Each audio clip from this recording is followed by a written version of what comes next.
తులసి చందు వాస్తవంగా journalism background నుంచొచ్చింది. Desk background నుంచొచ్చింది. తనని ఇప్పుడు ఓ పక్కన మొన్న అమ్మాయి వెళ్లి పోలీస్ కంప్లెయింట్ ఇయడం, పోలీస్ కమిషనర్‌కి సజ్జనార్ గారికి. అప్పటినుండి ఇటు హిందుత్వవాదులు రైట్ చేస్తున్నటువంటి. ఓ రకంగా ఇది rightist and leftist ideological war. ఇదివరకు జర్నలిజంలో రైటిస్ట్ జర్నలిస్టులు 0.00001 ఉండేవాళ్ళు.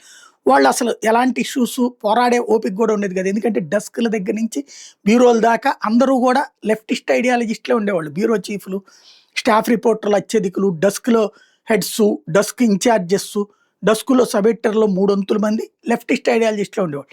ఆ టైంలో వాళ్ళు ఈ రైటిస్ట్ ఐడియాలజీ గురించి ఎన్ని విమర్శలు చేసినా, ఎంత వెటకారం చేసినా విని ఊరుకునే పరిస్థితిలో రైటిస్టులు ఉండేవాళ్ళు. ఇప్పుడు రైటిస్టులకి సంబంధించి ఓపెన్ అప్ కాగలుగుతున్నారు. మేబీ అది భారతీయ జనతా పార్టీ అధికారంలోకి రావడం వలన, లేకపోతే హిందుత్వం మీద ప్రజల్లో వచ్చిన చైతన్యం వలన, హిందుత్వ దోషాన్ని వ్యతిరేకిస్తున్నటువంటి ప్రజల యొక్క ఆలోచన ధోరణి వలన కావచ్చు, ఒక మార్పొచ్చింది. ఓపెన్ అప్ అవుతున్నారు. అందులో ఇదివరకటికి మళ్ళీ మీడియా ప్లాట్‌ఫార్మ్‌లు ఇప్పటికి కూడా రైటిస్టులకి లేవు. రైటిస్టుల ప్లాట్‌ఫారాలు నిల్ లెఫ్టిస్ట్ ప్లాట్‌ఫారాలే ఉన్నాయి.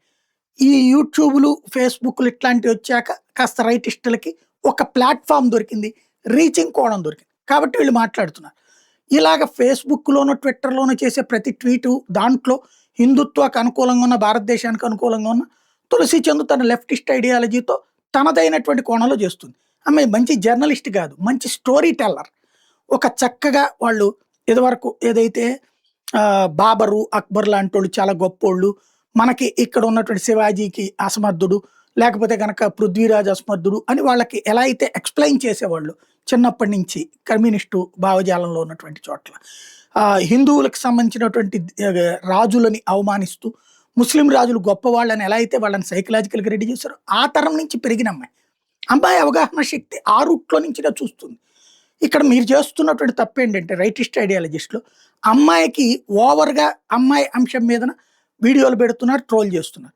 తద్వారా రై లెఫ్టిస్టులకి తెలియనోళ్ళకి కూడా అమ్మాయిని పరిచయం చేస్తున్నారు. లేదా యాంటీ మోడీ శక్తులకి తీసుకెళ్ళి అమ్మాయిని పరిచయం చేస్తున్నారు. తద్వారా మంచి ప్లాట్‌ఫార్మ్ రైటిస్టుల వల్ల లెఫ్టిస్ట్ అయినటువంటి తులసి చంద్రు లబ్ధి పొందుతోంది. అది వీళ్ళు ఎప్పుడు అర్థం చేసుకుంటారో తెలీదు. ఎందుకంటే ఆమెను మార్చాలని ఎందుకు కోరుకోవడం? మీరు మారతారా? మీరు మారినప్పుడు ఆమె మారాలని ఎందుకు కోరుకోవాలి? ఆమెను అలాగే మాట్లాడనీయండి. ఎవరు స్పందించకపోతే వాళ్ళకి కూడా కొన్ని రోజులకి విరక్తి పుడతది.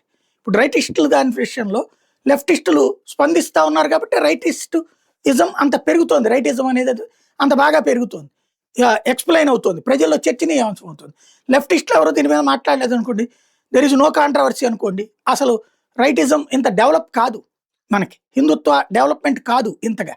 కాబట్టి ఎవరిది వాళ్ళని నడవనివ్వడం ఉత్తమం. అనవసరంగా ఆమెను ట్రోల్ చేయాల్సిన అవసరం అయితే లేదు.